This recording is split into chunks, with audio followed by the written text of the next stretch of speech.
Hello and welcome to Neuropsychology with me, Mr. Neo. Today we're continuing the journey of looking at aggression, specifically Lesson 8, Evolutionary Explanations of Human Aggression Evaluation. Let's get started. Starter, have you ever experienced sexual jealousy or bullying? On which side were you? Did the experience involve aggression? Usually it can involve some sort of aggression. Sometimes it might not, though. What was the experience like? Who was it with? How did you feel? On which side were you? Were the aggressor or were you one receiving the aggression? Why were you like this? Think about that in that perspective. From an evolutionary perspective, why were you acting like this? How would an evolutionary approach understand your behavior? Let's get started with today's lesson. Let's have a look at some of the learning objectives. Learning objective 1. Show comprehension and apply knowledge of evolutionary explanations of bullying. Last lesson we had a look more about sexual jealousy. Today we're going to have a little touch upon bullying, and then learning objective 2 to be able to discuss and evaluate evolutionary explanations of human aggression. Let's get started with learning objective 1. Show comprehension and apply knowledge of evolutionary explanations of bullying. Bullying occurs because of a power imbalance. A more powerful individual uses aggression deliberately and repeatedly against a weaker person. Researchers have traditionally viewed bullying as a maladaptive behavior, for example, the result of poor social skills or childhood abuse, right? It's seen as a negative thing. It's purely a negative thing. It's a maladaptive behavior. It's not a behavior anybody should have, essentially. However, our evolutionary ancestors may have used bullying as an adaptive strategy to increase their chances of survival by promoting their own health and creating opportunities for reproduction. So again, we're understanding this behavior of aggression, this type of aggression, which is bullying, through an evolutionary perspective, which suggests that maybe bullying helped us to pass on our genetics, helped us to potentially mate with more females and then pass on our genetics, or to help us survive. Let's have a little look further, shall we? So here's some research. Let's back this up. Volk et al. In 2012 argue that the characteristics associated with bullying behavior are attractive to the opposite sex, apparently. In males, it suggests dominance, acquisition to resources, and strength. Yeah, boy. It also has the benefit of warding off potential rivals. Bullying associated characteristics therefore deliver the ideal combination of access to more females and minimal threat from competing males. Therefore, such behavior would be naturally selected because these males would have greater reproductive success. You might have a different perspective, especially if you're a female. You might go, well, actually, I don't see it as something, a trait of bullying, as something that I see fit, something that I see as attractive. Whereas according to this research, it says so. Female bullying more often takes place within a relationship and is a method of controlling a partner. Amen. Women use bullying behavior to secure their partner's fidelity, which means they continue to provide resources for future offspring. Again, such behavior would be naturally selected because of enhanced reproductive success. Let's have a look at this application question, shall we? Bullies never prosper, or do they? Good guys finish last. Let's find out. Fred is being bullied at school. That's sad. His bully is making his life a misery, but Fred is too scared to tell anyone in case it makes the situation worse. What he can't understand is why his bully seems to be so popular. Fred can't tell if it's because people genuinely like him or if it's because they're just frightened of him. Here's the question. Knowing what you know about the evolutionary explanation of bullying, how would you explain to Fred why his bully behaves the way he does. So from an evolutionary perspective, you might have your own personal beliefs on why a bully might be popular, but from an evolutionary perspective, why is this the case, do you think, from what we've just learned? Give that a go, write your answer down, and we're going to go through it now. Okay, here's the answer. Fred needs to understand that male bullies use physical aggression to achieve two things. One is to appeal to potential female partners. This is because bullying behaviors are associated with qualities some females find desirable because they indicate genetic fitness and the ability to provide resources for raising offspring, like needing strength, needing power, needing dominance, right? One might argue though, well, actually, this is quite a old-fashioned sort of ideal of a man, right? This is an old-fashioned way. This is almost caveman-esque. This is like a troglodyte trying to protect their woman. Oh, I need strength, I need power, I need dominance. Whereas nowadays, one might argue, well, actually, the male's responsibility is not necessarily to be physically strong. Maybe it's to be mentally strong. Maybe it's to be intelligent. Maybe it's to get money. And these are some of the things that might be argued to attract a female partner nowadays. However, in back in the day, obviously back in that day, when you might need the physical presence or the power and the dominance to warn off any potential threats, maybe that's why this gene or this opinion or this characteristic has been passed on through natural selection.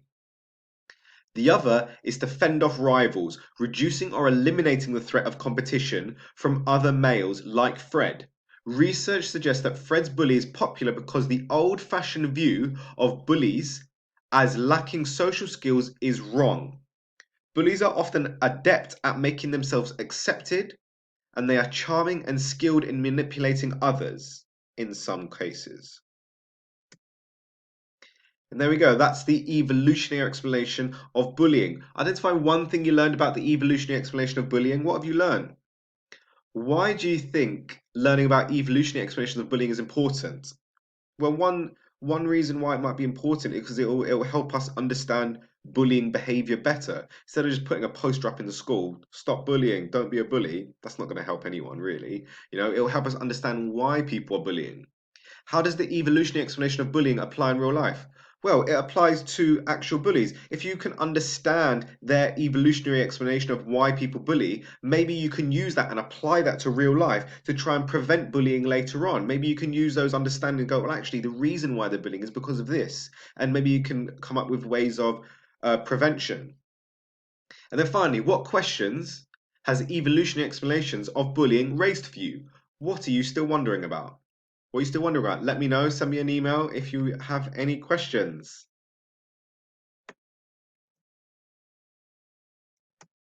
So there we are. Let's tick off learning objective 1. Show comprehension and apply knowledge of evolutionary explanations of bullying. Done. Next one now. To be able to discuss and evaluate evolutionary explanations of human aggression. This is AO3 evaluation. What are some of the strengths and weaknesses of the evolutionary explanation of human aggression? Can you come up with any of your own? Let's have a look at the ones I've got now. Research support for aggression and sexual jealousy. Many research studies demonstrate that mate retention strategies are associated with sexual jealousy and aggression. The study by Shackelford et al. In 2005 is a particularly dramatic example. Strategies such as direct guarding and negative inducements are overwhelmingly used by males against both females and possibly other males. This indicates a clear link between the greater risk of infidelity and cuckoldry and aggression. This supports predictions derived from the evolutionary explanation concerning the adaptive value of aggression. So is this a strength or a weakness? This is a strength because it's supporting the point. It's saying that there's research support for sexual jealousy and aggression. Let's have a look at the next point. Evolutionary explanations account for gender differences. It is a common observation that males engage more often than females in most aggressive acts, especially physical aggression, i.e., there are gender differences. Evolutionary theory can explain this.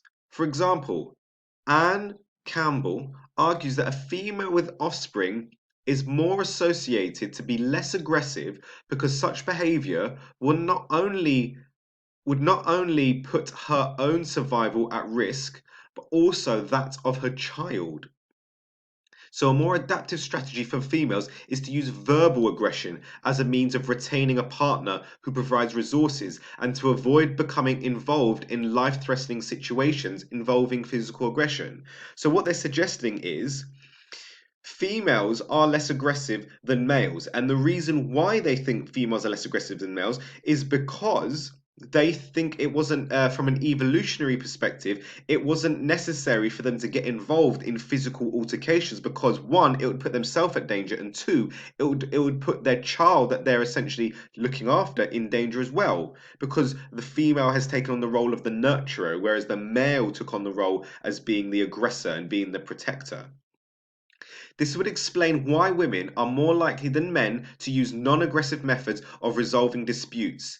This ability to explain gender differences is a positive of evolutionary theorists. Of an evolutionary theory. So, is this a strength or a weakness? This is, of course, a strength. It's understanding why there's a difference between males and females in the way that they show aggression. Women are more likely to show verbal aggression because they're not going to get into the physical altercations of it. Real life applications. An evolutionary understanding of bullying as an adaptive behavior can help us to devise more effective anti bullying interventions. This is what I was going on about. Rigby reviewed several established interventions based on the assumption that bullying is a maladaptive behavior, it's a negative behavior, it's not helpful in any way, that can be eradicated by addressing the bully's perceived deficiencies. Despite the availability of these strategies, bullying is still prevalent. So they're suggesting that this way in which they deal with bullying, as viewing it as a deficiency, was not working. The evolutionary approach acknowledges that bullies bully because they stand to gain advantages for themselves. So it would make no sense for them to voluntarily give up the power they have over others without some form of compensation.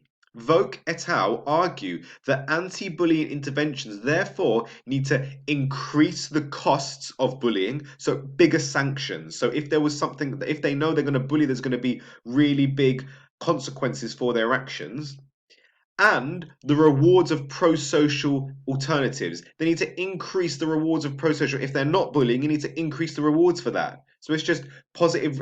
It's reinforcement and punishment essentially. Increasing the reinforcement, increasing the punishment. One method could be to encourage bullies to compete aggressively but fairly in sporting activities, right? Use that aggression in where you can, in other places where you can use it. This would give them the opportunity to display prowess, strength, and other attractive qualities, including some not available to them through bullying. So this could be through football. You could get your aggression out through football. You can get it through rugby. You can get it through boxing. I got a picture of a shot put today because I thought that's quite a strong thing. Like, yeah, strong. Is this a strength or a weakness? This has got to be a strength because it's showing you how you can use this information of the evolution explanation, understanding aggression, to our benefit. Cultural differences. Now there's an exclamation mark at the beginning, so I think it's a click. The Kungsan the Kungsan people of the Kalahari, Southern Africa, have very negative attitudes towards the use of aggression. Aggressive behavior is discouraged from childhood and is therefore rare. Those who do use it find that their status and reputation within the community are diminished, right? Bear in mind, this is a Southern African tribe. However, the Yanomamo of Venezuela and Brazil have been described as the fierce people. There is some dispute about the issue, but it appears that aggression is an accepted and required behavior in order to gain status in their highly structured society. Again, this is a tribe, but this is a South American tribe. Question: how does the existence of such wide cultural differences in aggression affect the validity of the evolutionary explanations? So, first of all, these cultural differences, is this a strength or is this a weakness? So, according to the evolutionary explanation of human aggression, this should be a weakness because the evolutionary explanation doesn't explain why there are cultural differences. If aggression is something that's evolved over millions of years, there shouldn't be that big a difference between us because we've all been evolved over millions and millions of years, and there shouldn't be a difference from tribe people of Africa and tribe people of South America. We should be similar. We've all evolved in that sort of way. However, this research has shown that there's actually big differences between these two tribes. How does the existence of such wide cultural differences in aggression affect the validity of the evolutionary explanation? Answer: if aggressive behaviors are evolutionary determined, then they should be relatively unaffected by cultural influences. An evolutionary explanation would predict that aggression is present in all cultures because the motivation for using it should be identical. That is to increase survival chances through greater reproductive success, right? If this aggression, according to the evolutionary approach, the aggression is helping me survive, why wouldn't the aggression help survive the people from the African tribe and not the South American tribe? However, the fact that the Kung Sang and the Yanomamo have such different experiences of and attitudes towards aggression suggests that this behavior is not universal and that its innate nature can be outweighed by non-evolutionary cultural and social factors. So it's saying that there may be an innate biological evolutionary need for this aggression in us. However, it's outweighed by our non-evolutionary cultural factors. So you may have those urges to be aggressive, but they say that the cultural differences and the decisions that you make outweigh that. You might have more self-control. And the last point we're going to look at today is the methodological issues. It is extremely difficult to test hypotheses or predictions about the evolution of behaviors to solve problems of adaptation in our evolutionary past. Most research is therefore correlational. For example, finding associations between mate retention behaviors and aggression. This method does not allow us to draw cause and effect conclusions. So is this a strength or a weakness? Well, it's a methodological issue, so it is in fact a weakness. Explain how this methodological weakness undermines the validity of the evolutionary explanation.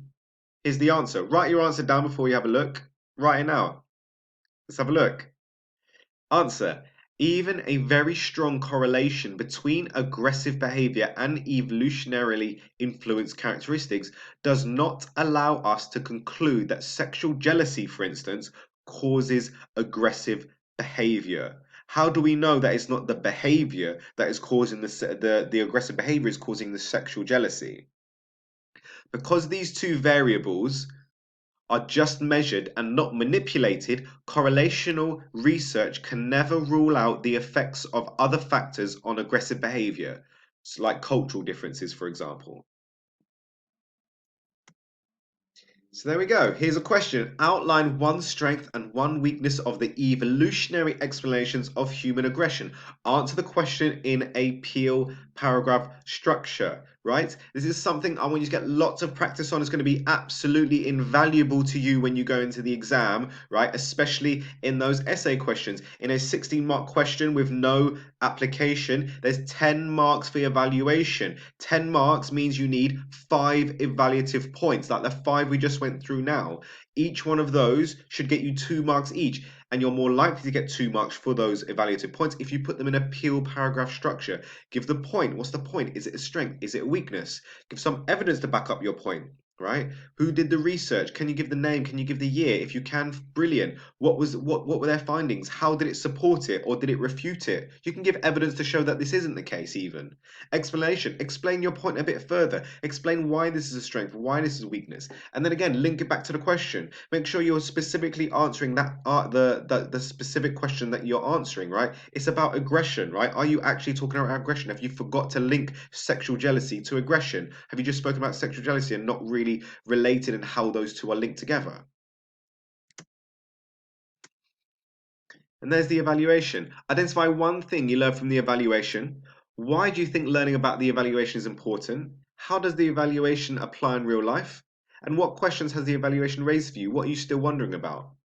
I quite like the point where you can use it as a real life application, saying that, oh, you can use it to adapt and change bullies' behaviors. There we go. To be able to discuss and evaluate evolutionary explanations of human aggression. Let's tick that one off. Plenary now. Got 6 questions for you. Answer them as we go along. Try and give your answer, and then I'll give you the answer as well. I'm going to go through it with you. Evolutionary explanations of human aggression. So this is going to be questions from the last 2 lessons. Number 1. Sexual jealousy is stronger in males because A. Females are more likely to be unfaithful. B. Females make a greater investment in offspring. C. They face the possibility of cuckoldry. Or D. They can always be sure of their paternity. I'm going to go with... What are you going to go with? I won't give you my answer. C. They face the possibility of cuckoldry. I'll go for that as well. Nice. Number 2, an aggressive mate retention strategy common used by males is A. Direct guarding, B. Romantic gestures, C. Sexual favors, or D. Providing resources. Mate retention strategy. One strategy that males use to retain their mate is, I'm going to go with A. Direct guarding. Nice one, me. Number 3, bullying is adaptive for a male mainly because A. It ensures his partner continues to provide resources. B. It increases the possibility of cuckoldry. C. Females are more sexually jealous than males. Or D. It gives him more mating opportunities. Bullying is adaptive for a male mainly because I'm going to go with D. It gives him more mating opportunities, according to the evolutionary approach. Number 4, females are generally less aggressive than males because, now you might give, the correct answer might be, we might understand it from a hormonal perspective, and you might argue, like we had a look at previously, that it's caused by testosterone, because men have high levels of testosterone in comparison to females because it is a male hormone produced in the testicles or cojones. No, not don't say that. Right. Number 4, females are generally less aggressive than males because, from the evolutionary perspective, A, aggression is a more adaptive behavior for females. B, men are physically stronger than women. C, males invest more resources in offspring than females. Or D, female involvement in physical aggression is risky for their offspring. What do you reckon? D, female involvement in physical aggression is risky for their offspring. That's what I think. Nice. Number 5. Oh, we got to match them up now. Right. I've got to zoom in because it's a little small. I've got to look forward. Right, here we go. Number 5. Match up the two columns essentially. Right. On the left, we've got 53% of women whose partners used mate retention strategies said they feared for their lives. Second one, women completed the spouse influence report and their husbands completed the mate retention inventory. Third one, bullying can ward off rivals and increase access to fertile females. Bullying can secure resources necessary for raising offspring. And last one, viewing bullying as adaptive can lead to more effective anti-bullying intervention strategies. On the right, we've got a strength of the evolutionary explanation of aggression. This is a finding of the study by Wilson. An adaptive benefit of female aggression. An adaptive benefit of male aggression. And this is a procedure of the study by Shackelford et al. 2005. Right, have a little read of those and try and match them up. Okay, 53% of women whose partners used mate retention strategies said they feared for their lives. That was the findings of the study by Wilson et al. In 1955, I believe. Nice. Women completed the spouse influence report and their husbands completed the mate retention inventory. That was the study again. This is a procedure of the study of Shackelford et al. Good. Bullying can ward off rivals and increase access to fertile females. That's a strength. Well, it's not a strength. It's a positive of aggression, an adaptive benefit of male aggression. Bullying can secure resources necessary for raising offspring. Raising offspring, that's going to be adaptive benefit of female aggression. And the final one, viewing bullying as adaptive can lead to more effective anti-bullying intervention strategies. And that's a strength of the evolutionary explanation because it can lead to more strategies to cope with bullying. Brilliant. And number 6, the final one, connect the statements in the 2 columns. Men cannot be 100% sure they have fathered a child. Right, I'm going to read the first one, then go through the list. So, men cannot be 100% sure they have fathered a child. An example of direct guarding? No. An example, an adaptive benefit of sexual jealousy? No. An example of a negative inducement? No. An example of cuckoldry? Yes, cuckoldry. What? An example of paternity uncertainty? I should have read the last one. I just jumped the gun. Some men unknowingly raise offspring that are not their own. Cuckoldry. Males may use aggression to prevent their partners from straying.